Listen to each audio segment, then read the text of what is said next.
I am Jenna Bosonko and this is QTV Midday News coming to you live from our studios along Caraba Avenue. Thanks for joining us and we apologize for the late start. Here are the main local and international news headlines. In his Meet the People tour in Jambur, President Adama Barrow announced plans for roads, infrastructure and expansion projects in the Combo South and Sanimentering constituencies. Mariama S. Jallo, Gambia's first trained female air traffic controller, says hard work and dedication are what motivate her to accomplish her dreams. World Rabies Day was commemorated on Tuesday by the Gambia Horse and Donkey Trust in collaboration with the Gambia Animal Welfare Advocates Association and the Banjul City Council. On the commemoration of World Tourism Day, which is the 27th of September, QTV visited some tourism areas to see their level of preparedness for the opening of the new season following closure due to COVID-19 pandemic.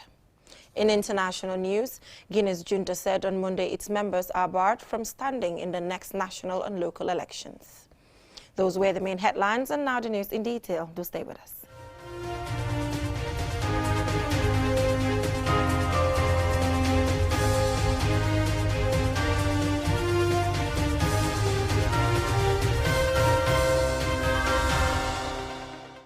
Thank you for joining us, and I am Jenna Bosonko. You're watching QTV Midday News. We once again apologize for the late start.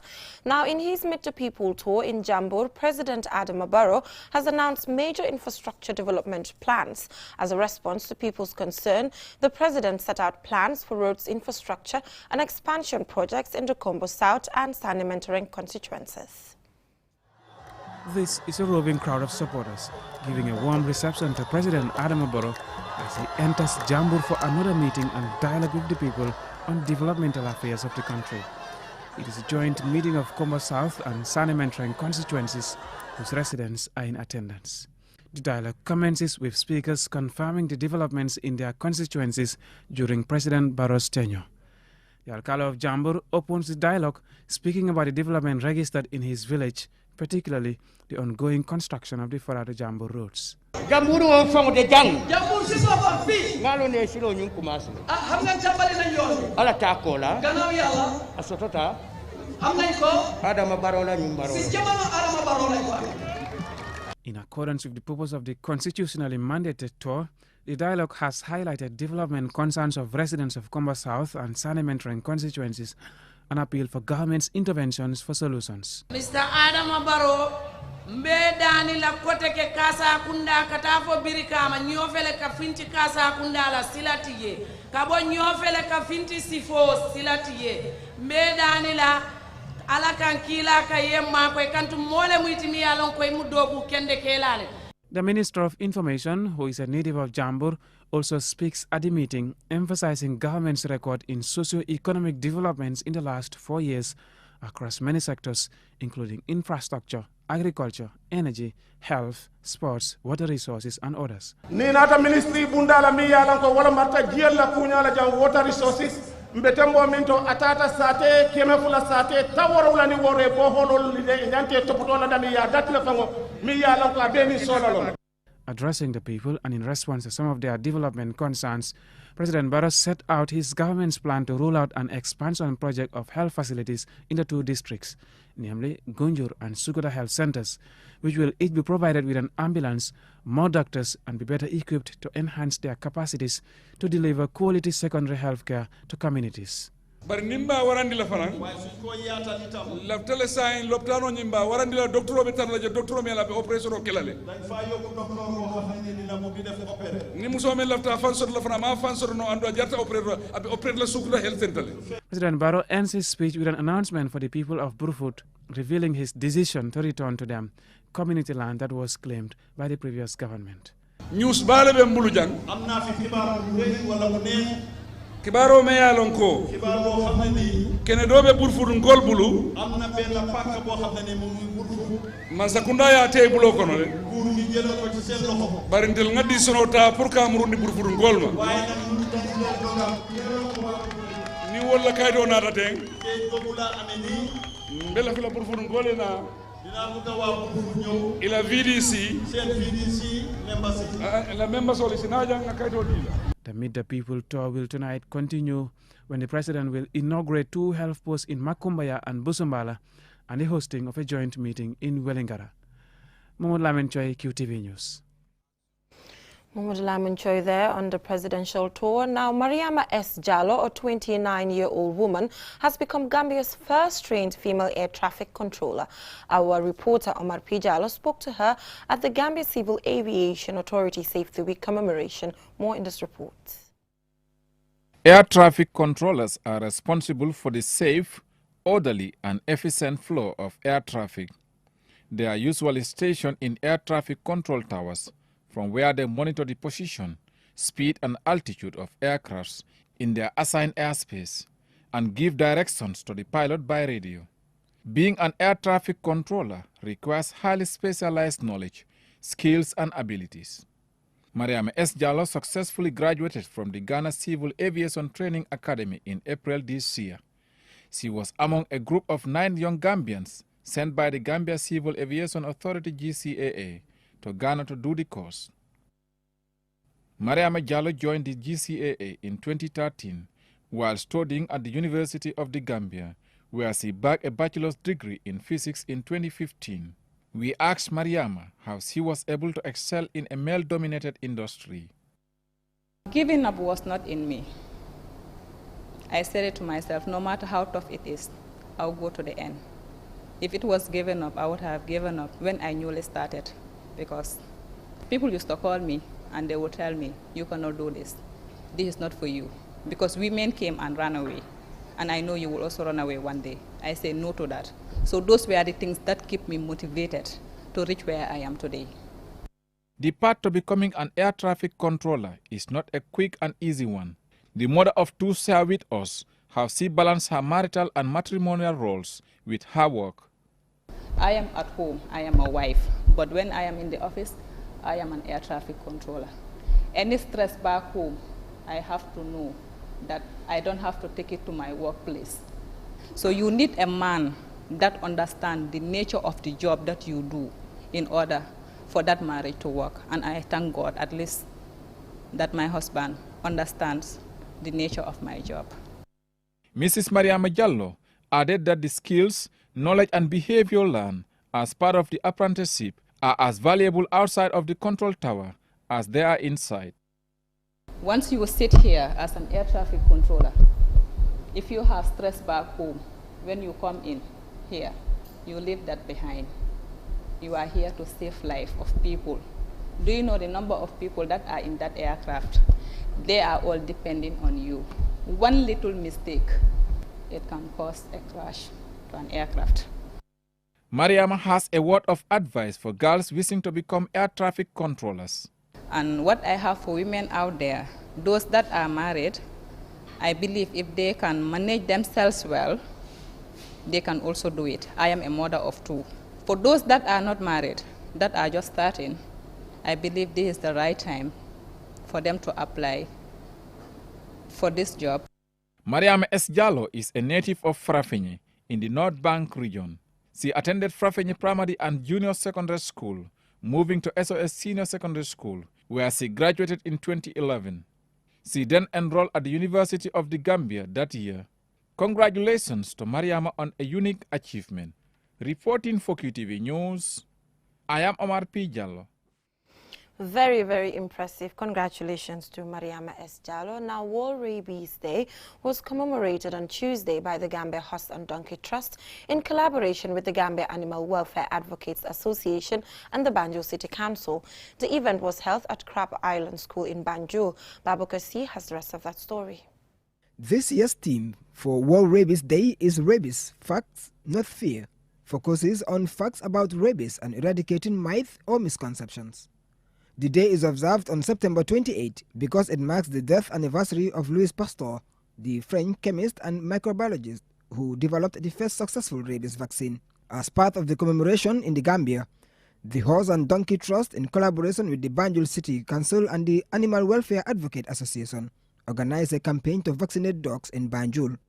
Dr. Keba Dafe is the advisor for the Gambia Animal Welfare Advocates Association. It is a very dangerous disease, but unfortunately it is highly neglected. So World Rabies Day is a day set aside to create global awareness about this disease, focusing on its prevention and control. So it gives the opportunity for countries and organizations around the world to highlight this important disease, talk about it and strategize, and even work on specific control measures like what we are trying to do to vaccinate the dogs to prevent rabies. The president of the Gambia Animal Welfare Advocates Association, Mamadou Doumbouya, said people should be aware that the disease is deadly.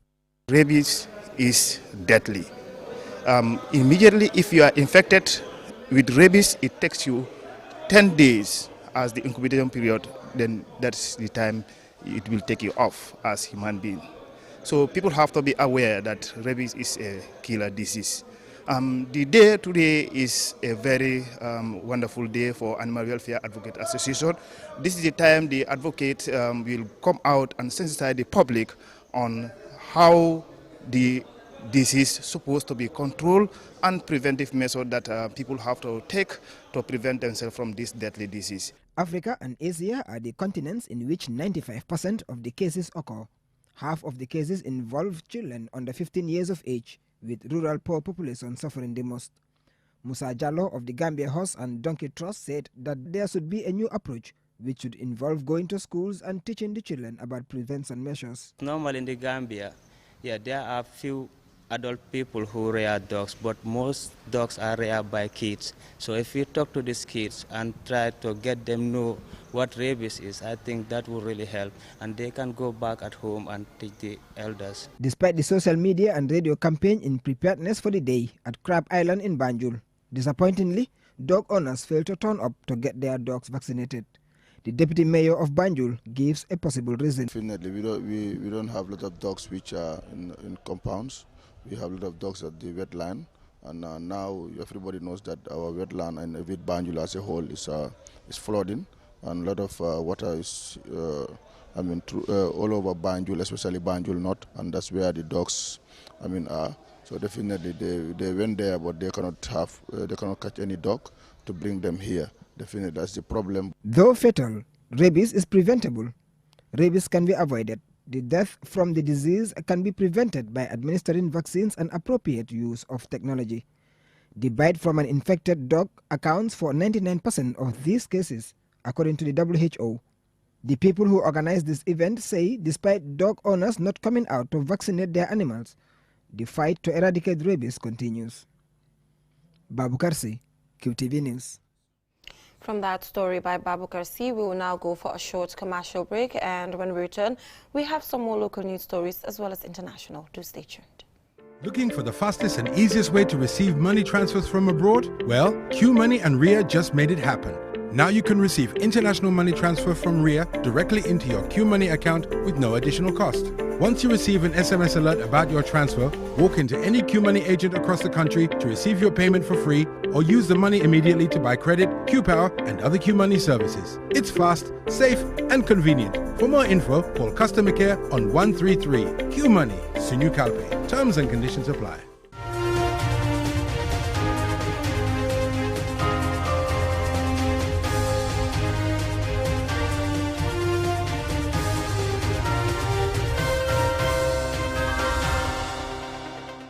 Welcome back from that short commercial break. If you're just tuning in, this is QTV Midday News. Now, World Tourism Day is commemorated annually on the 27th of September to highlight the travel industry's social, economic, political and cultural significance. Our reporter, Ajibintu Drame, visited some tourism areas to see their level of preparedness for the opening of the new season following closure due to COVID-19 pandemic. More in this report. Tourism for Inclusive Growth is the theme for World Tourism Day 2021. It focuses on the importance of inclusive recovery and ensuring that no one is left behind. In addition, the day highlights the importance of the travel industry in preserving and promoting culture and heritage. This year's official celebration was hosted by Côte d'Ivoire, with the Gambia's tourism minister in attendance to celebrate tourism's ability to drive inclusive development and the role it plays in promoting respect, while generating opportunities for millions across the globe. In the Gambia, tourism employs more than 150,000 people and is the country's second largest contributor of GDP after agriculture. When the pandemic emerged, the industry shut down to prevent the spread of the virus. This has greatly affected all those who earn a living from the industry. Musa Bajo, a chief guide at Kachikali Crocodile Pool, says the long closure of the tourist season has affected them. However, he expresses his anticipation for this year's tourism season. We expect a lot of positive change economically, socially, and mentally. People would change to happen. We need also government policies to change in terms of tourism sector. See that Gambia can be advertised. Mr. Bajo says the Kachikali Crocodile Pool is ready to receive tourists and the COVID-19 guidelines will be followed to ensure safety. This rich history behind Kachikali. Why is it hidden? Why it is not being promoted? Why Kachikali is still behind? And if you look at it in terms of infrastructure, and that's one of the key things that we are lacking. But also, the positive side of it is still that we maintains our crocodiles in the place, which is more amazing that tourists are coming to see, and even not only to see but touching the crocodile, which many people wouldn't have that in their home.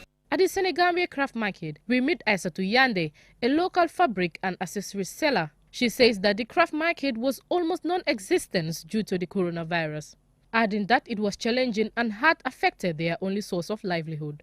I prepare to welcome any country tourists if they come to Gambia, because tourism is our anything. So if the people come, we welcome them nice, talk to them nice, and give them sometimes half price.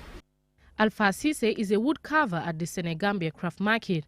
He says his earnings sometimes could hit thousands of dollars, but this has been severely affected by the closure of the season. We are praying good season and good expectation. So we are expecting tourists definitely, because one time we are sitting without no tourism.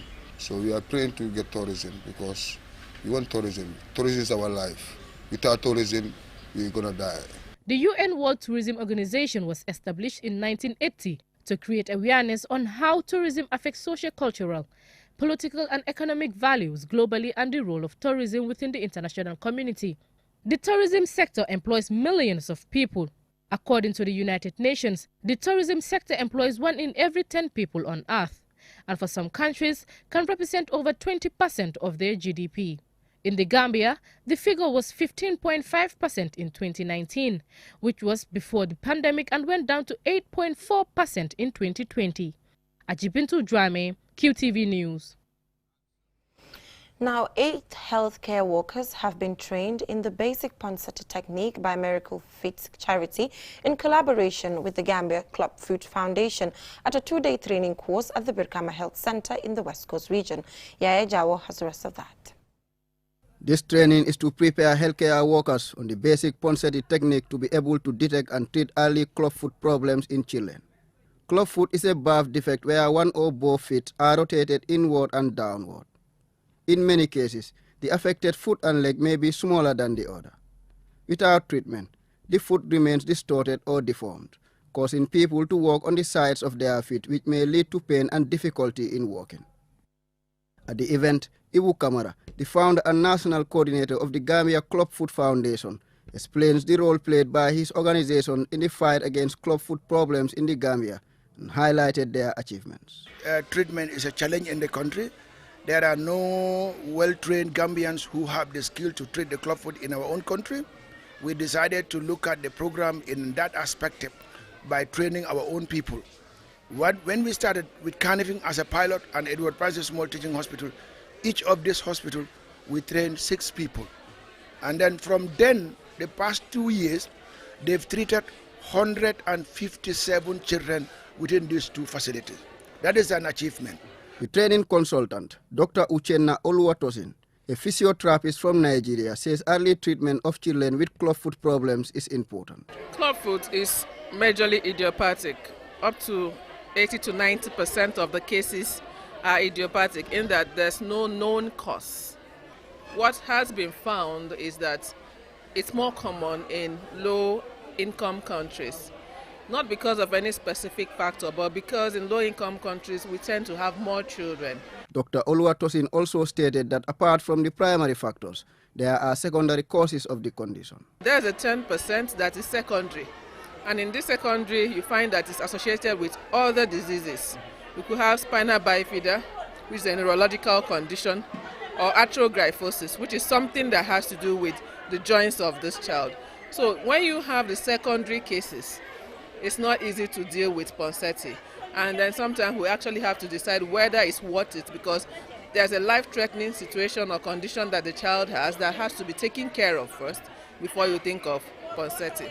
Lamin Sanyang, the officer in charge at Birkama Health Center, expressed delight at having 8 of his staff trained in Clubfoot management and thanked the Gambia Clubfoot Foundation for choosing the hospital. He added that Birkama Health Center is the 3rd Clubfoot treatment center in the country after Edward Francis Small and Carnifing General Hospital, and highlighted the importance of this training. This is really very important because if you look at the physiology of Clubfoot, the way most of these babies are born with it, and then if not being treated, they go handicapped for the rest of their lives.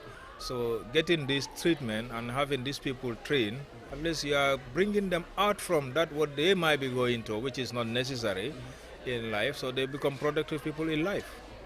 Clubfoot is a treatable abnormality that can be managed with early intervention. However, according to officials, there is a lack of public knowledge regarding the condition. Therefore, creating more awareness campaigns will lead to early detection and treatment of Clubfoot, and therefore prevent children from having this disability. Reporting for QTV News, I am Yahya Jao. That is all we have time for on QTV Midday News. Thank you so much for watching. Join us at 8 p.m. for more news.